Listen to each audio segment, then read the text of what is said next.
이는 솥불 굽이 있는 항소를 드립니다. 더욱 여호와를 기쁘시게 함이 됨이니라. 제가 오늘 학생이 나와서 그 특송할 때 하나님 앞에 항소 한 마리를 드리는 그 장면이 연상이 되더라고요. 너무 감사합니다. 제가 그 특송을 들으면서 제 설교자 입장에서도 가장 힘이 나고 오늘 설교를 가장 열심히 최선을 다하지만 또 그 제가 이 강대상에 서는 게 지금도 상당히 부담스러워요. 목회를 21년째 하고 있지만 하나님 앞에서 설교하는 거라 원장님 앞에서 하는 건 좀 덜 부담스러운데 하나님 앞에서 하는 거라 좀 부담스러운데 또 한쪽 눈이 안 보이니까 상당히 불편하더래요. 이게 제가 눈 멀었을 때는 그냥 그러려했는데 이제 양쪽 눈 시력이 회복이 되다가 금요일날 또 오른쪽 눈이 안 보이기 시작하니까 이게 보였다가 안 보이니까 또 불편하더라고요. 계속 소경 상태로 있으면 하나도 안 불편한데 익숙해지니까 안 불편한데 이제 시력이 회복이 됐다가 또 안 보이니까 상당히 불편하더라고요. 그런데 이 오른쪽 눈이 자꾸 뭐 들어가 있는 것처럼 간질간질해. 자꾸 눈물도 나고. 그래서 설교하다 제가 인상 찡그리고 안경을 벗고 그래도 양해해 주시면 감사하겠습니다. 오늘 본문 말씀은 우리 단체 예수 새생명 부흥협의가 이제 16년 됐는데 이제 선국 주제가 오늘 본문 말씀이에요. 너희는 거룩한 자에게서 기름 부음을 받고 모든 것을 아느니라. 이와 비슷한 말씀이 요한일서 2장 27절 말씀에 기록되어 있는데 너희는 주께 받은 바 기름 부음 너희 안에 거하나니 아무도 너희를 가르칠 필요가 없고 오직 그의 기름 부음이 너희가 모든 것을 가르치며 또 참되고 거짓이 없으니 너희를 가르치신 그대로 주 안에 거하는 그 일들이 기름 부음을 통해서 일어나게 된다고 하는데 고린도서 1장 20절에서 22절 말씀을 보면 하나님의 약속의 말씀은 얼마든지 그리스도 안에서 예가 되니 그런즉 그로 말미암아 우리가 아멘하여 하나님께 영광을 돌리게 하느니라. 우리를 너희와 함께 그리스도 안에서 견고케 하시고 우리에게 기름을 부으시는 하나님이시니 저가 또한 인치시고 성령을 보증으로 우리 마음에 주셨느니라. 이 약속의 말씀대로 오늘 여러분들이 예배 드릴 때 하나님께서 예배해 놓은 성령의 기름 부음이 여러분들의 육체 가운데 크게 흘러 들어가게 하시되 시편 130편 2절에서 3절까지의 말씀대로 이루어지게 될 줄 믿습니다. 머리에 있는 보배로운 기름이 수염 곧 아론의 수염에 흘러서 그 옷깃까지 내림 같고 헐몬의 이슬이 시온의 산들에 내림 같도다. 거기서 여호와께서 복을 명령하셨느니 곧 영원한 생명이 이로부터 기름 부음을 통해서 흘러 들어가게 된다고 말씀하고 있습니다. 제가 처음에 성남에서 교회를 개척하고 하나님 앞에 너무 저하고 적성이 안 맞아가지고 하나님 앞에 기도를 한 하나님 다 압구정동이나 청담동 아니더라도 서울로만 보내주세요. 그래서 끊임없이 기도를 한 거예요. 근데 8년 만에 응답을 받았어요. 8년 만에. 얼마나 내가 기쁘고 감사한지. 근데 하나님이 교회 이전시키는 방법이 이게 꼭 맞는 것도 아니지만 또 틀린 것도 아닌데 저는 두 가지라고 생각하거든요. 첫 번째는 교회가 폭발적으로 부흥이 돼서 교회가 이전하든지 아니면 보증금 다 까먹고 길거리로 나앉든지 둘 중에 하나라고 생각하는데 저는 전자임 얼마나 좋겠습니까. 보증금 2천만 원 있던 게 8년 만에 다 까먹었어. 그래가지고 할 수 없이 건물주가 나가라고 해가지고 할 수 없이 나가려고 했는데 또 기도할 수밖에 없잖아요. 제가 얼마나 기도를 안 하면 그때마다 이 무릎 꿇게 만들더라. 그래서 하나님 앞에 기도했는데 생각나게 하는 분들이 있어. 새벽 예배에 가끔 오는 부부가 있는데 그분들이 생각이 나더라. 그런데 전화를 드렸지. 집사님 내가 신방 좀 간다고 하니까 오지 말래. 뻔하지. 연세 드신 분들은 눈치가 500단이야. 개척교회 목사가 자기 교회 성도도 아닌데 신방 온다고 하면 그분들 생각에는 돈 얘기할 거 뻔히 알잖아요. 눈치가 500단이라. 저는 여태까지 목회 21년 하면서 돈 얘기한 적 한 번도 없어요. 신방 가면 충성할 기회를 드린다고 하지 헌금 얘기는 한 번도 한 적이 없다니까. 그런데 거기 가서 예배를 드렸는데 내가 이 사건은 몇 번 간증한 건 건너뛰고, 그래서 그분이 헌금을 1,800만 원을 해준 거예요. 내가 지금도 순진하지만 그때도 순진해. 그때가 공짜리를 하나 더 붙여줘야 되는데 딱 1,800만 원만 필요해가지고 그 헌금을 받아가지고 간 거예요. 근데 그분이 이삿짐 센터를 하셔가지고 우리 교회 짐도 다 이사를 시켜준 거예요. 월요일날 이사를 했는데 주일날 마지막 그 세 사람 순복음께서 예배를 드리는데 깔끔하게 양복을 입고 어떤 남자분이 들어오시더라고. 깜짝 놀랐어요. 우리 교회 오시는 분들은 추리닝에다 쓰레빠 신고 잠바 이렇게 입고 오는 분들만 거의 대부분인데, 양복 입고 오시는 분들은 주변에 지인 목사님들 아니면 오는 분들이 없다니까요. 환경이 그러니까. 그런데 그분이 와서 그 예배가 끝나고 나서 나가서 식사 대접을 하고 싶다고 하더라. 그래서 나가가지고 딱 간 게, 그 분이 하시는 얘기가 자기가 여기 동네 이사 온 지 한 2개월 됐는데 여러 몇 군데 교회를 다녀봤다는 거야. 교회를 정하려고. 근데 오늘 정했다는 거야. 세 사람 순복음교회 등록하고 이제 다음 주부터 주일날 예배드리러 나온다는 거야. 아유, 내가 속으로 그랬지. 한 달만 일찍 오지. 내 직업이 뭐냐 물어봐서 하도 양복 입고 말끔하게 생겨가지고 그분 직업이 의사래. 아이고, 하나님 한 달만 일찍 보내줬어도 의사 한 명만 있어도 이제 교회를 운영을 할 수가 있는데 하나님 왜 나에게 이런 힘든 갈등을 겪게 하시나요? 그래서 그분한테 내일 이사 간다니까 따로 온대. 서울로 신림동으로. 따로긴 뭘 따로와. 그때뿐이지. 말만 하는 거지. 근데 이사 가가지고 토요일날 이전 예배를 드린 거예요. 한겨울에 이렇게 추울 때 이전 예배를 드렸는데 주일날부터 새로 시작하는 마음으로 예배를 드린 거야.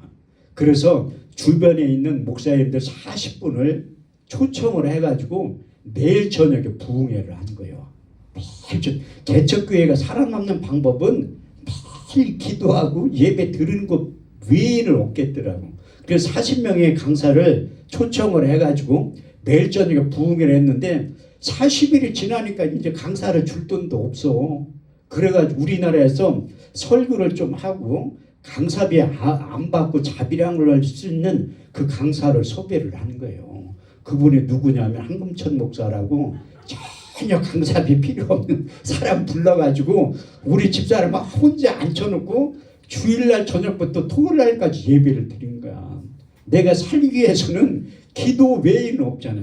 또 우리 집사람도 없으면 이게 예배 구성 요소가 안. 혼자 어떻게 예배를 드려. 혼자 기도하고 말해야지. 그것만 해도 참 감사하더라.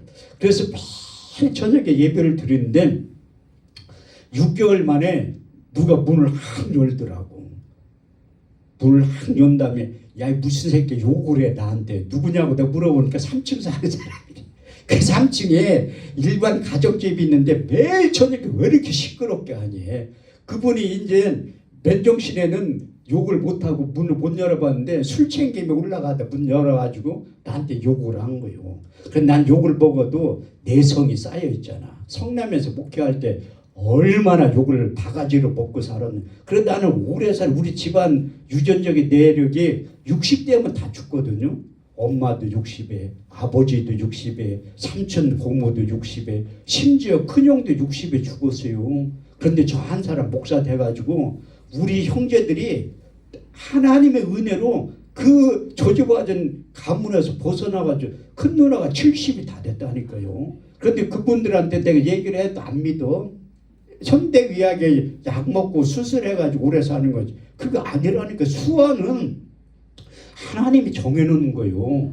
여러분들이 우리가 최초의 인간 아담은 상당히 오래 살았다니까요. 최초의 인간 아담이 몇 살까지 살았냐면 930살까지 살았어요. 가장 오래 산 사람 누구인가 하면 무드셀라라는 사람이 969살까지 살았다니까. 근데 그 당시에 노아 홍수 이전의 사람들, 최초의 인간 시대, 아담 시대 사람들에 비하면 여러분들은 소녀야. 우리 권사님들도 소녀지 뭐 100살도 안 됐는데 그때는요 500살에도 아기를 낳았어. 그러니까 전혀 여러분들이 늙었다고 생각할 필요 전혀 없다는 게. 근데 왜 평균 수명 900살에서 120세를 확 줄었냐면 사람의 죄가 세상의 관영함과 그 모든 계획과 생각이 항상 악한 것뿐임을 아시고 하나님께서 사람 지으셨음을 한탄하셨 다음에 평균 수명을 900살에서 120살 확 줄인 거예요. 창세기 6장 3절 말씀을 보면 여호와께서 이르시되 나의 영이 영원히 사람과 함께하지 아니하리니 이는 그들이 육체가 됨이라. 그러나 그들의 날은 120년이 될 것이라. 그래서 900살에서 120살가 확 준 다음에 지금의 평균 수명 10편 90편 10절 말씀을 보면 우리의 연수가 70이요 강건함 80일지라도 그 연수의 자랑은 수고와 슬픔뿐이요 신속히 가니 우리가 날아가게 되나이다. 그래서 평균 수명이 이 7, 80인데 제가 강원도 행성에서 이 설교를 하다가 보니까 거기는 평균 연세가 80이야. 성도들이. 근데 내가 우리 연수가 70이요 강건함 80일째라고 하니까 얼굴이 좀 틀려지더라고. 아, 내가 설교를 잘못하고 있구나. 그래서 얼른 말씀을 신명기 34장 7절 말씀을 꺼낸 거예요.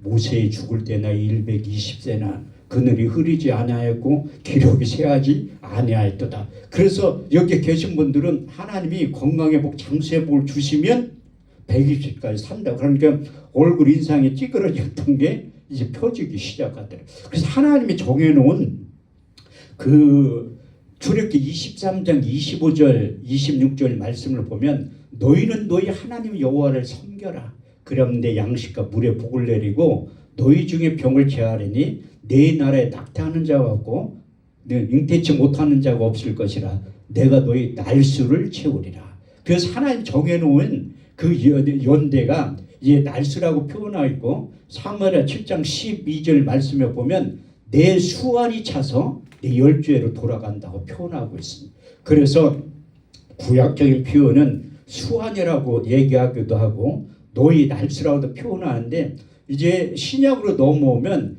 사도행전 17장 26절 말씀에 보면 인류의 모든 족속을 한 혈통으로 만드사 온 땅에 거하게 하시며 저희의 연대를 정하시며 거주의 경계를 하나셨다고 말씀하고 있습니다. 그래서 우리가 사는 이 땅에서 사는 신약적인 표현은 연대라고 말씀하고 있습니다. 여러분들이 이 대구 수성구에 사는 이유도 하나님이 정해놓은 거예요. 거주의 경계를 하나셨어요. 그래서 사람들이 그 고향 땅에 태어나서 300km 반경을 넘어서지 않고 살아가고 있다니.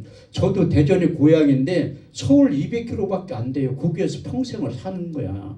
그래서 하나님의 거주의 경계를 하나셨다고 말씀하고 있는데 그래서 여러분들이 상당히 오래 살 수 있는 방법이 있어요. 한 번 태어난 사람은 2번 죽는 거야.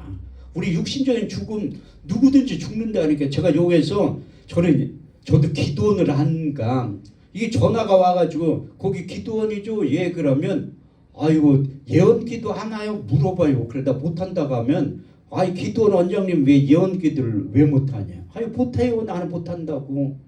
근데 내가 여기서 예언을 하는데 앞으로 100년 뒤에 살 분 한 명도 없다니까. 이 학생들도 100년 뒤에 못 살아. 근데 우리가 예수를 구주로 영접한 다음에 또 다른 생일이 있잖아요. 우리가 부모로부터 태어날 때 생일이 있고 그 예수를 구주로 영접한 다음에 요한복음 1장 12절에 13절 말씀대로 영접하는 자, 곧 그 이름을 믿는 자들이 하나님의 자녀가 되는 권세를 주셨으니 이는 혈통으로나 육신으로나 태어난 것이 아니고 하나님께로 다시 태어난 자들이라고 말씀하고 있습니다. 이것이 우리 주님과 니고데모의 대화 속에 거듭남 중생이라고 말씀하고 있는데 여러분들은 저도 생일이 두 번이라니까요. 그래서 내가 육신적인 7월 3일이 내 생일이고 그 거듭남 중생의 비밀이 이제 제가 고등학교 2학년 때 우리 주님을 구주로 영접하는 순간 거듭남 중생했기 때문에 그 또 다른 생일, 영적인 생일이 기다리고 있어요. 그래서 제가 요즘에 미국 대통령이 클린턴이 돼가지고 미국 시민권자, 미국 이 국적을 가지고 있으면 가장 복받은 사람이라고 하는데 사실 저도 고백하는데 이중 국적자예요. 이중 국적자. 하나는 대한민국에서 태어났으니까 대한민국 국적을 가지고 있고 또 한 가지는 빌립보서 3장 20절 말씀대로 우리의 시민권은 하늘에 있다고. 그런데 내가 하늘나라의 시민권을 가지고 있어요. 여러분들도 미국 시민권 없어도 전혀 힘들어할 필요 없어요. 하늘나라의 시민권이 제일 좋은 거야. 근데 우리 한번 죽게 돼 있어요. 왜? 하나님이 정해놓으신 법이야. 히브리서 9장 27절 말씀을 보면 한 번 죽는 것은 사람에게 정하신 것이요 그 이후에는 심판이 기다리고 있다고 말씀하고 있어요. 그래서 언젠간 다 죽는데 근데 예수 믿지 않는 사람들은 한 번 태어났기 때문에 두 번의 죽음이 기다렸어요. 우리도 죽는데 한 번의 죽음밖에 기다리지 않는다니까요. 그런데 이제 우리는 육신적인 지금 7, 80년대의 연대가 지나서 이제 수완이 차서 하나님이 정해놓은 연대가 지나면 이 위로 올라가는. 근데 그 죽는 것이 저는 장례식장 갔다 설교할 때 죽음은 또 다른 출생입니다. 이렇게 설교를 해요.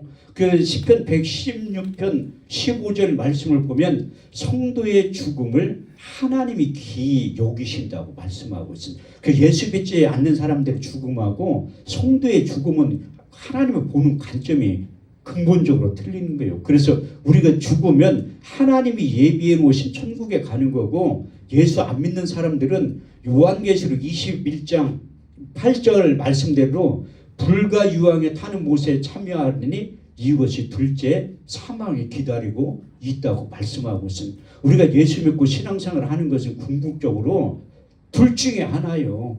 천국에 가든지 아니면 지옥에 가든지. 그래서 우리가 어느 정도 신앙의 안목이 열리고 믿음이 생성이 되면 하나님을 의식하고 사는 거예요. 의식하고 하나님 눈치 보고 사는 그게 신앙생활이라는 건.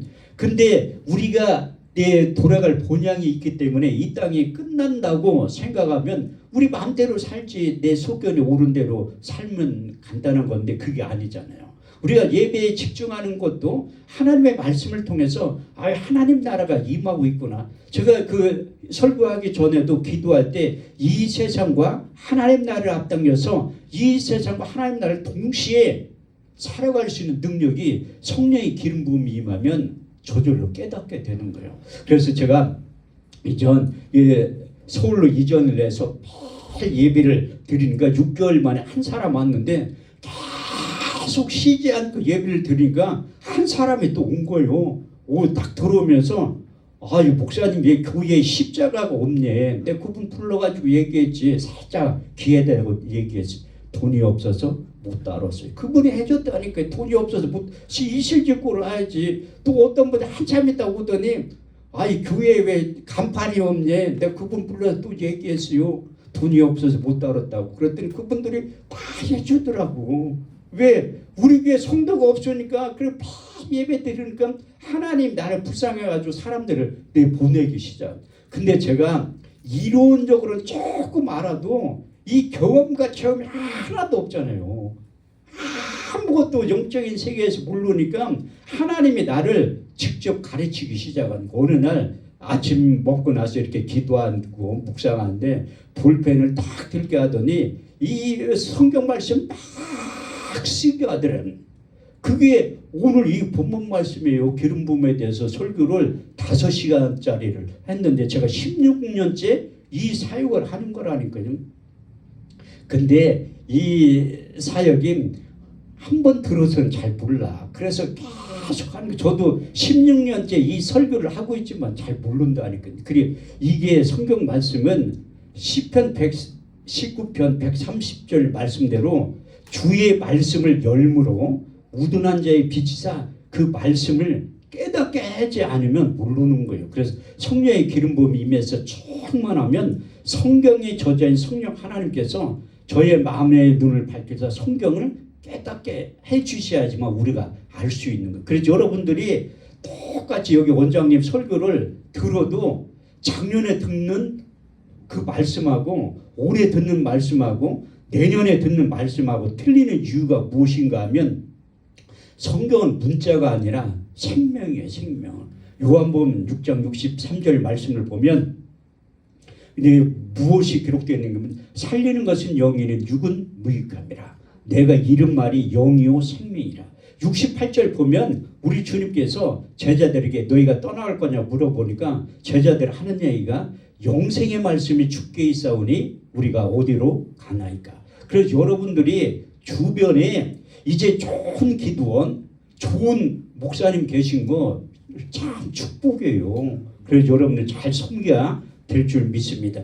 그래서 하나님께서 그 볼펜을 쓰게 한 다음에 이 기름 부음에 대해서 너는 가는 데마다 복음을 전하고 증거하라고 하셨는데 제가 오늘 30분 정도 짧게 하고 내일 또 이어서 설교를 하려고 하는데 그래서 하나님께서 구약 시대에는 기름 부음이 모세를 통해 만들었던 거룩한 관유가 사람의 몸에 부을 때 한시적으로 이로부터 능력이 임한다고 말씀하고 있습니다. 출애굽기 30장 22절에서 29절 말씀을 보면 여호와께서 모세에게 일러 가라사대 너희는 상품 향품을 취하되 액체 몰약 500세겔과 그 반수의 향기로 육개 250세겔과 계피 500세겔을 성수의 세겔대로 하며 감낭기름 한 인을 취하여 그것으로 거룩한 관유를 만들되 향을 제조하는 법대로 향기름을 만들지니 그것이 거룩한 관유가 될지라. 너는 그것을 해막과 증거궤에 바르고 상과 모든 기구며 분향단과 및 번자된과 물두번과 받침대에 발라 그것들로 거룩하게 지성물로 구별하라. 무릇 이것에 접촉하는 것마다 거룩하게 구별되리라. 하나님께서 모세에게 거룩한 관유를 만드는 방법을 구렘수까지 자세히 가르쳐 준 다음에 그것을 기구에 칠하고 발랐을 때 거룩한 지성물로 구분이 되었다고 말씀하고 있습니다. 이 약복관 기도원 안에도 보이지 않는 거룩한 관유가 칠해지고 발라져 있기 때문에 성물이라고 하는 이유가 바로 거기 있어요. 그래서 여러분들이 이 기도원 안에 교회 안에 있는 종이컵 하나라도 하나님의 물건 성물이기 때문에 소중히 여겨야 된다고 성경은 말씀하고 있습니다. 또 이것을 사람의 몸에 부으면 이로부터 왕의 능력, 제사장의 능력, 선지자의 능력이 이로부터 임하게 된다고 말씀하고 있습니다. 출애굽기 30장 30절 말씀을 보면 너는 아론과 그의 아들들에게 기름을 발라 그들로 거룩하게 하고 제사장의 직분을 행하게 된다고 말씀하고 있고 열왕기상 19장 16절 말씀을 보면 너는 엘리사에게 기름을 부어 너로 대신하여 선지자의 직분을 행하게 된다고 말씀하고 있고 열왕기하 9장 3절 말씀을 보면 기름병을 가지고 와서 그 머리에 부으며 이르기를 여호와의 말씀에 내가 내게 기름을 부어 이스라엘 왕이 된다고 말씀하고 있습니다. 그래서 하나님께서 거룩한 관유를 사울에게 부었을 때 이로부터 이런 현상이 나타났다고 사무엘상 10장 6절은 이렇게 기록하고 있습니다. 내게는 여호와의 영이 크게 임하리니 너도 그들과 함께 예언을 하고 변하여 새 사람이 되리라. 그래서 거룩한 관유가 사람의 몸에 부어줄 때 이 변하여 새 사람이 된다고 말씀하고 있는데 근데 하나님께서 경고의 말씀도 하시고 이것을 함부로 만드는 자나 타인의 몸에 붙는 자는 그 백성 중에서 끊쳐지게 된다고 경고의 말씀도 하셨는데 출애굽기 30장 31절에 33절 말씀을 보면 이것은 너희 대대로 거룩한 관유니 사람의 몸에 붙지 말며 이 방법대로 이와 같은 것을 만들지 말라. 무릇 이것은 거룩하니 너희는 거룩히 여기라. 무릇 이와 같은 걸 만드는 자나 타인의 몸에 붙는 자는 그 백성 중에서 끊쳐지게 될 것이다. 그래서 이 경고의 말씀도 하셨는데 이스라엘 초대왕 사울에게 그 거룩한 관유를 부은 다음에 그 왕의 직분을 잘 감당하고 있을 때 하나님께서 달아보는 거예요. 사울왕을.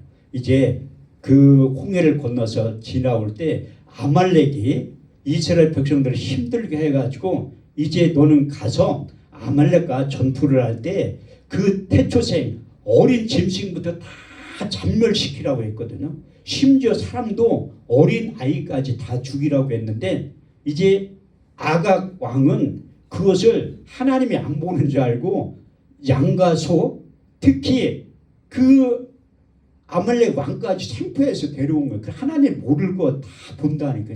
저도 왜 하나님이 나를 이렇게 쳐다보고 있다고 느끼는 게 뭐냐면 전도서 12장 13절에 14절 말씀을 보면 일의 결국을 들었으니 너희는 하나님을 경외하고 그 모든 명령을 지킬지어다. 하나님 모든 은밀한 일과 모든 행한 일을 선악간에 심판하신다고 말씀하신 거예요. 그래서 사울이 그렇게 하나님 말씀에 불순종한 것에 대해서 하나님이 책망하신 거예요. 로마서 14장 23절 말씀을 보더라도 믿음으로 쫓아 행하지 않는 게 죄라고 경고하고 있습니다. 하나님 모를 것 같아 다 알기 때문에 사무엘 선지자를 보내서 책망한 거예요. 근데 사울왕은 변명거리가 있잖아요. 하나님 앞에 제사하기 위해서 좋은 양과 좋은 소를 따로 구별해놨다. 근데 하나님은 다 죽이라고 했는데 불순종한 거예요. 그래서 하나님이 사울왕을 패한 다음에 사무엘 선지자를 통해서 이런 유명한 하나님의 말씀을 대언하고 있습니다.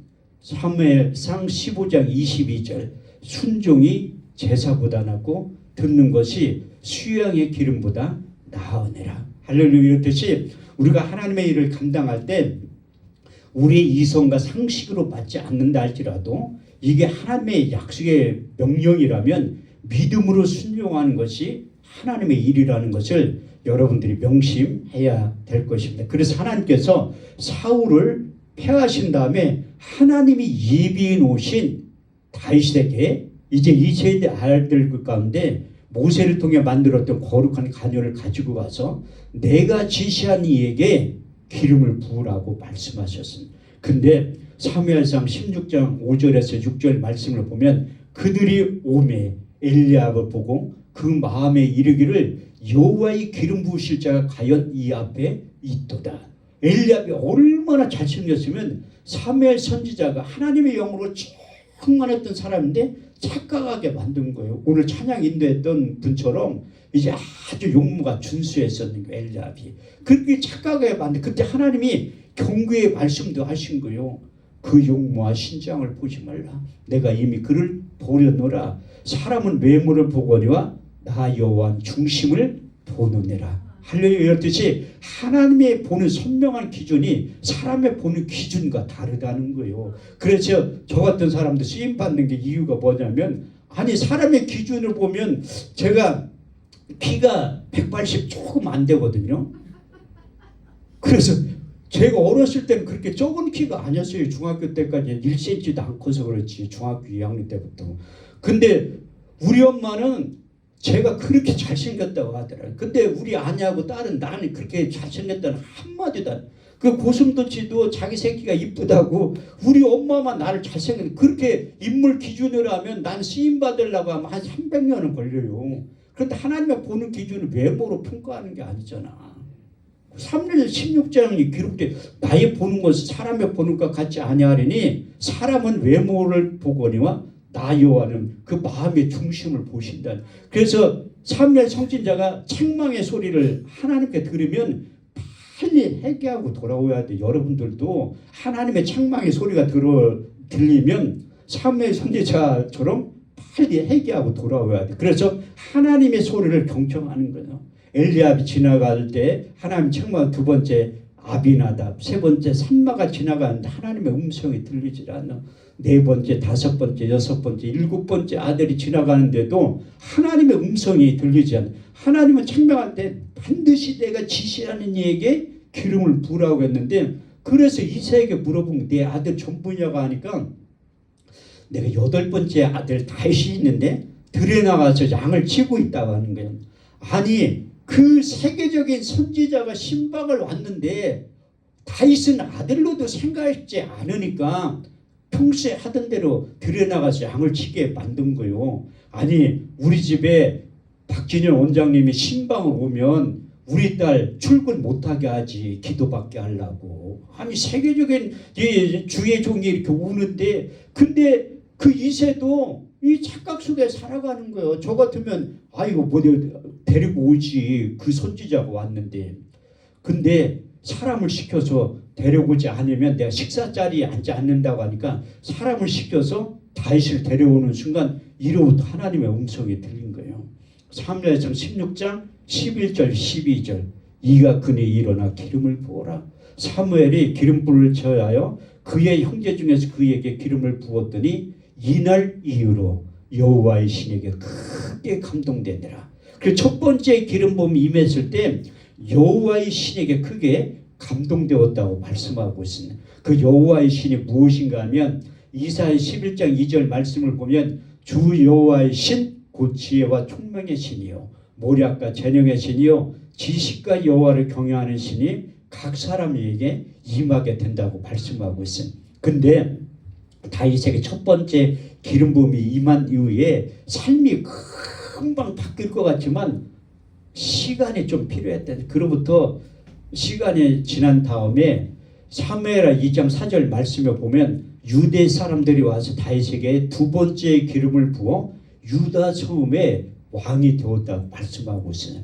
그래서 우리가 금방 하나님의 은혜를 입었다고 뭔가 될 것 같아도 시간이 좀 필요했다니까요. 그 사도 바울도 다메섹 도상에서 우리 주님을 만난 다음에 금방 하나님의 일을 하려고 했는데 전과가 있잖아요. 인정을 안 했다니까요. 그래서 아라비아 광야에 가서 3년 동안 있고 고향 다소에 가서 약 7년 있을 때 하나님의 때가 참해 믿음의 사람 하나님의 사람 바나바를 신방을 보내가지고 같이 사역을 하게 만든 거예요. 그 시간도 필요하다니까. 그래서 다윗이 그 유다 성읍의 왕이 된 다음에 세 번째 기름 부음이 임한 이후에 이스라엘 전체를 다스릴 수 있는 왕이 되었다고 말씀하고 있습니다. 사무엘하 5장 3절 말씀을 보면 이스라엘 모든 장로들이 헤브론에 이르러 왕 앞에 나오매 다윗이 여호와 앞에서 그들과 언약을 세우매 이스라엘 장로들이 다윗에게 기름을 부어 이스라엘 전체를 다스릴 수 있는 왕이 되었다고 말씀하고 있습니다. 그래서 다윗에게 세 번째 기름 부음이 임한 이후에 왕의 직분을 잘 감당하게 됐는데 그래서 성경은 다윗의 인생에 대해서 이렇게 평가를 하고 있습니다. 역대상 29장 26절에서 28절 말씀을 보면 이새의 아들 다윗이 이스라엘을 치료한 날짜는 40년이라 헤브론에서 7년을 치료하였고 예루살렘에서 33년을 치리하였더라. 다윗이 나이 많아 늙도록 부하고 존귀하다 죽음에 그의 아들 솔로몬이 대신하여 왕이 되었다고 말씀하고 있어요. 저도 여러분들을 축복하는데 다윗에게 나이 많아 늙도록 부하고 존귀한 인생이 되었던 것처럼 여러분들에게도 나이 많아 늙도록 부하고 존귀한 인생으로 하나님이 축복해 주실 줄 믿습니다. 이것은 구약의 대표적인 인물 다윗에게 세 번의 기름 부음이 임하는 장면이고 이제 우리 주님도 세 번의 기름 부음이 임했다고 말씀하고 있어요. 아니 예수님이 하나님인데 무슨 기름 부음이 필요하냐고. 저도 성경에 없는 얘기는 안 한다니까. 이거 언거 쓸 때요 사람이 가르쳐 준 게 아니라 이 성경에 저진 성령 하나님께서 볼펜을 딱 들게 한 다음에 이게 뜬구름 같은 얘기지만 저는 이게 잘 안 믿거든요. 제가 청주에 있는 신학교에서 강의를 하는데 대학원생들 강의를 하는데 어떤 할머니 전도사님이 막 써. 내가 강의를 너무 잘하는 게 있다 이렇게 생각하는데 내가 가서 봤죠. 뭘 기록하 보니까 뭐 알아듣지도 못하는 한국말만 난 이게 무슨 낱말이라 하니까 영서를 쓰고 있는 거래. 아니 학생이 공부를 해야지 무슨 수업 시간에 영서를 왜 써? 그렇게 하면 내가 안 된다고 했지. 그런 것처럼 저도 하나님이 내가 말씀을 묵상할 때 그걸 이렇게 쓰게 만드는 거예요. 저는 그런 초자연적인 현상이 나에게도 일어났는데 내가 아무것도 모르니까 내가 공부 학문이 짧으니까 내가 직접 연구해서 설교 준비하려면 얼마나 힘들겠어. 그러니까 하나님이 나에게 직접 원고로 쓰게 만든 거예요. 그거 가지고 한다니까. 그러니까 얼마나 편해. 아니 하나님이 모세의 할 말을 가르쳐주고 예레미야는 할 말을 입속에 넣어줬잖아요. 저에게도 워낙 학문 지식이 짧으니까 그 원고를 쓰게 다 가르쳐준 거예요. 그리고 얼마나 편해. 사도 바울도 내가 전한 복음은 사람의 뜻으로 난 것이 아니고 사람에게 배운 것도 아니고 받은 것도 아니요 곧 그리스도의 계시를 통해서 복음을 전하고 증거했던 것처럼 저에게도 참 우리 주님께서 너무 불쌍히 여가지고 그 원고를 쓰게 만든 거예요. 두 번째 우리 주님도 이제 요단강에서 세례를 받을 때 첫 번째 기름 부음이 임했다고 말씀하고 있습니다. 마태복음 3장 16절에 17절 말씀을 보면 예수께서 세례를 받으시고 물에서 올라오실 때 하늘이 열리고 하나님의 성령이 비둘기같이 내려 자기 위에 임하심을 보시더니 하늘에서 소리가 있어 말씀하시되 이는 내 사랑하는 아들이요 내 기뻐하는 자라고 말씀하셨어요. 그때부터 이제 공생의 사역을 시작하셨는데 이제 두 번째 기름 부음은 평소에 하시던 대로 해당에 가서 두루마리 성경을 읽은 거예요. 그 당시에는 이게 성경이 이런 게 아니라 가죽에다가 양 가죽에다 다 쓴 거요. 구전으로 이렇게 내려온 성경을. 그래가지고 해당에 그 두루마리 성경이 있는데 그것을 읽은 거야. 어디에 이 기록된 걸 읽으셨냐면 이사야 61장 1절에 3절 말씀이 기록된 걸 읽으신 것. 주 여호와의 신이 내게 임하셨으니 이는 여호와께서 내게 기름을 부으사 가난한 자에게 아름다운 소식을 전하게 하려 하심이니라. 나를 보내서 마음이 상한 자를 고치며 포로된 자에게 자유를 갇힌 자에게 노임을 전파하며 여호와의 은혜의 해와 우리의 하나님의 신의 날을 전파하되 무릇 시온에 슬퍼한 자가 화관을 주며 그 죄를 대신하며 희락의 기름으로 그 슬픔을 대신하며 찬송의 옷으로 그 근심을 대신하시고 그들로 의인함은 곧 여호와께 심으신 바 그 영광을 나타날 자라 일컬음을 얻게 하려 하셨느니라. 그 말씀을 읽을 때 두 번째 기름 부음이 임했다고 말씀하고 있습니다.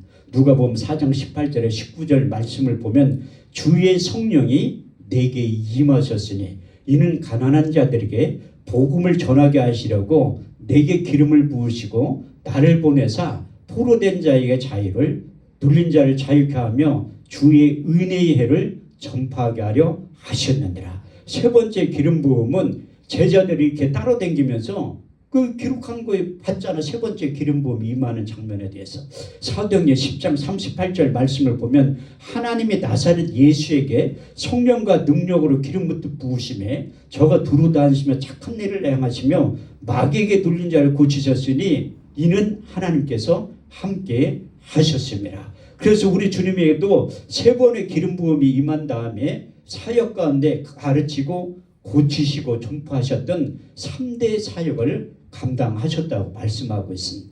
마태복음 4장 23절에서 24절 말씀을 보면 예수께서 온 갈릴리에 두루 다니사 저희 해당에 천국 복음을 전파할세 백성 중에 모든 병과 모든 약한 것을 고치셨으니 그의 소문이 온 이스라엘에 퍼진지라. 백성들이 모든 앓는 자 곧 각색병과 고통에 걸린 자 귀신 들린 자 중풍병자를 데려오니 거기서 다 고치셨다고 말씀하고 있습니다. 그렇듯이 이제 다윗에게 세 번의 기름 부음이 임했고 우리 주님에게도 세 번째 기름 부음이 임했다면 사도들에게도 세 번의 기름 부음이 필요하다고 말씀하셨어요. 우리 주님께서 부활하셔서 이 땅에 40일 동안 계셨는데 그 근거가 어디에 있냐면 사도행전 1장 3절 말씀을 보면 해 받으신 후에 친히 사심을 나타내사 40일 동안 저에게 보이시며 하나님 나라에 대해서 말씀하실 때 사도들에게 나타나가서 첫 번째 기름 부음을 주는 장면이 요한복음 20장 21절에서 22절 말씀이에요. 내가 너에게 평강이 있을지어다. 아버지께서 나를 보내신 것 같이 나도 너희를 보냈노라. 이 말씀을 하시며 저희를 향하여 숨을 내쉬며 가라사대 성령을 받으라. 나의 영을 받으라. 나의 숨을 받으라고 외치실 때 제자들에게 첫 번째 기름 부음이 임했고 두 번째는 마가의 오순절 다락방에서 마음을 같이 전혀 기도에 힘썼을 때 두 번째 기름 부음이 임했다고 말씀하고 있습니다. 사도행전 2장 1절에 13절 말씀을 보면 오순절 날이 이미 이름에 저희가 다 같이 한 곳에 모였더니 호련히 하늘로부터 급하고 강한 바람 같은 소리가 있어 저희 앉은 온 집에 가득하며 불의 같이 갈라지는 것이 저희에게 모여 각 사람 위에 임하여 있더니 저희가 다 성령의 충만을 받고 성령이 말하게 하심을 따라 다른 방언으로 말하기를 시작하니라. 그때 경건한 유대인들이 천하 각국으로 와서 예루살렘에 우구하더니 이 소리가 나며 큰 무리가 모여 소동하여 가라되 보라, 이 말하는 사람들이 다 갈릴리 사람들이 아니냐? 우리의 각 사람의 난고 방언으로 듣게 되면 어찌 되면요, 우리는 다 바데인가 메데인가 엘렘인가 메소포타미아, 본도와 아시아, 블루길라, 밤빌리아, 애국과 및 구레네에 가까운 리비아, 여러 지방에 사는 사람들과 로마로부터 온 나그네 유대인과 유대교에 들어온 사람들과 그레데인과 아라비아인들이라. 우리의 각 사람의 난고 방언으로 하나님의 큰 일을 들었다함을 듣고 또 어떤 이들은 조롱하여 가로되 저희가 세술에 취하였다 하더라. 그래서 세 번째 기름 부음이 임하지 않으면 안고 설 자리를 모르는 거예요. 그래서 이제 절제가 안 되는 거예요. 세 번째, 사도들의 세 번째 기름 부음이 임한 다음에 하나님의 영으로 충만하고 성령이 말하게 하심을 따라 복음을 전하고 증거했다고 말씀하고 있습니다. 그 당시만 해도 세 번째 기름 부음이 임하기 전에는 눈치를 본 거야. 대제사장, 서기관, 바리새인 앞에서 복음을 전할까 말까 주저했었는데 세 번째 기름 부음이 임한 다음에는 담대히 그들의 목숨을 내놓고 복음을 전한 거예요. 사도행전 4장 29절에서 31절 말씀을 보면 종들로 하여금 담대히 하나님의 말씀을 전하게 하옵시고 손을 내밀어 병을 낫게 하옵시고 표적과 기사가 거룩한 종 예수의 이름으로 이루어지게 하옵소서. 빌기를 다음에 모인 곳이 진동하더니 저희가 다 성령이 충만하여 담대히 하나님의 말씀을 전하고 증거했다고 말씀하고 있습니다. 그래서 성령이 충만함을 입고 기름 부음 임하면 예수님에 대해서 생각이 나고 예수님에 대해서 자세히 가르쳐 주신다고 하신 약속의 말씀이 성취가 된 거예요. 요한복음 14장 26절, 요한복음 15장 26절 말씀이 그들이 이루어진 것.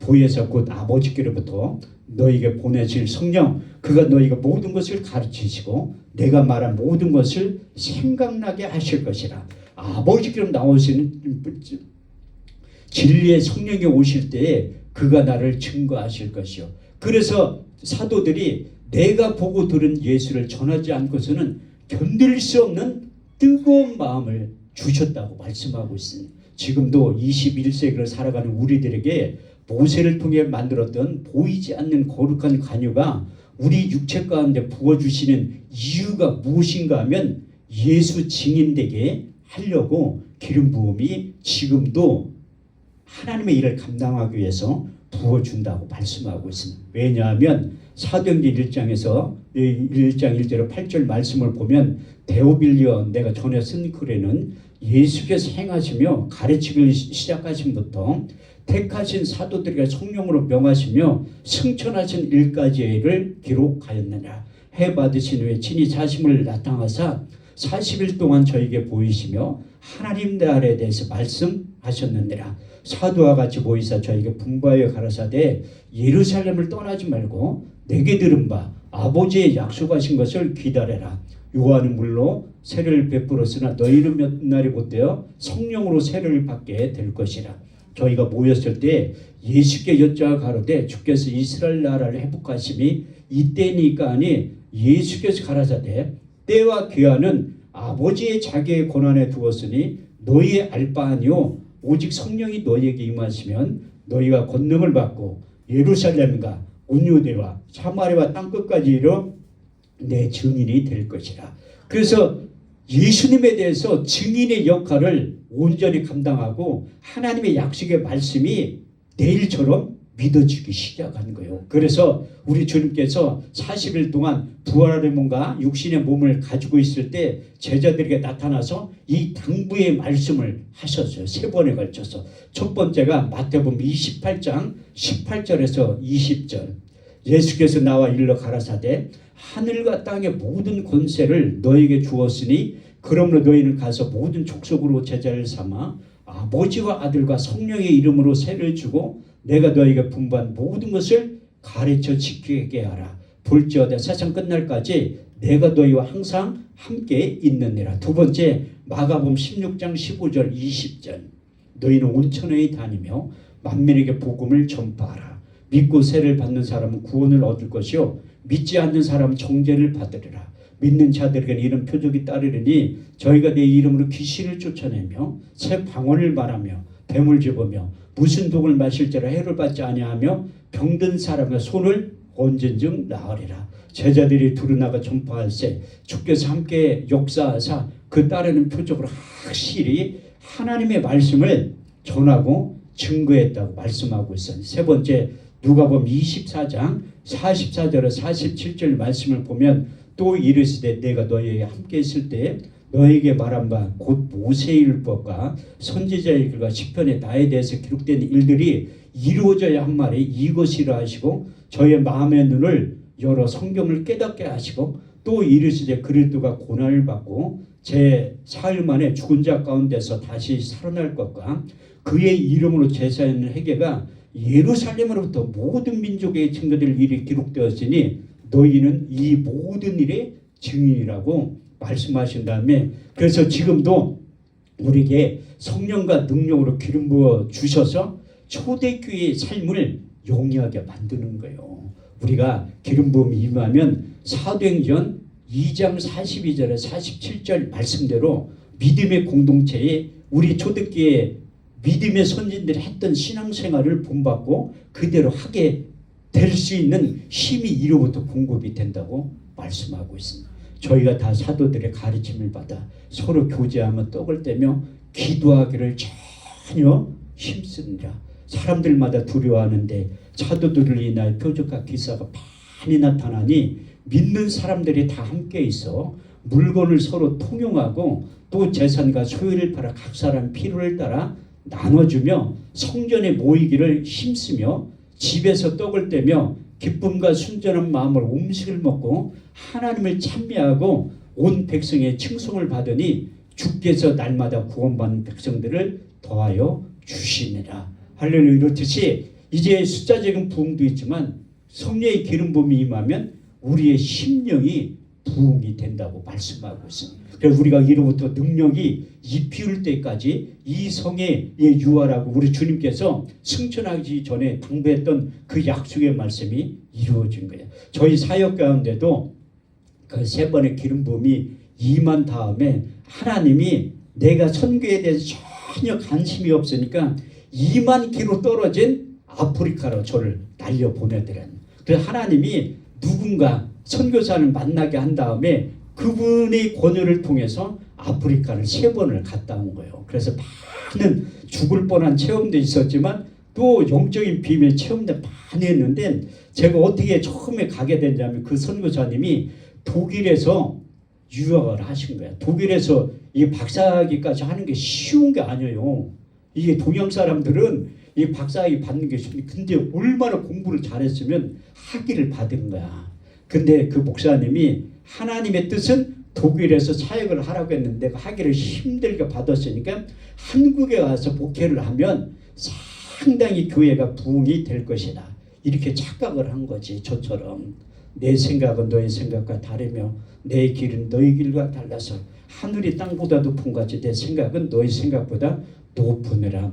나는 그분의 간증을 듣고 내 그 위로를 받은 거예요. 나만 혼자 착각 속에 사는 사람 아니고 또 착각 속에 사는 목사님이 또 한 분 계시구나. 내 상당히 위로가 받았다니까. 그런데 국내 교회를 개척했는데 목회가 안 되는 거야. 그분이 우스갯소리로 저에게 간증을 하는데 이단이라도 한 명이라도 왔었으면 좋겠대. 얼마나 교회 부흥이 안 되면 이단이라도 한 명이라도 왔. 그게 박사학위 있다고 목회가 잘 하는 게 아니란. 그래서 하나님이 기도 가운데 불순종한 결과의 싹이 무엇인가 하면 아프리카로 보낸 거예요. 그리고 그분이 상당히 저 만날 때가 아프리카 간 지 한 10년 정도 됐을 때 만난 건데 그 간증을 하는데 저를 앉혀놓고 얘기를 하는 거예요. 그런데 처음 저도 아프리카 가는데 아유 왜 이렇게 멀어?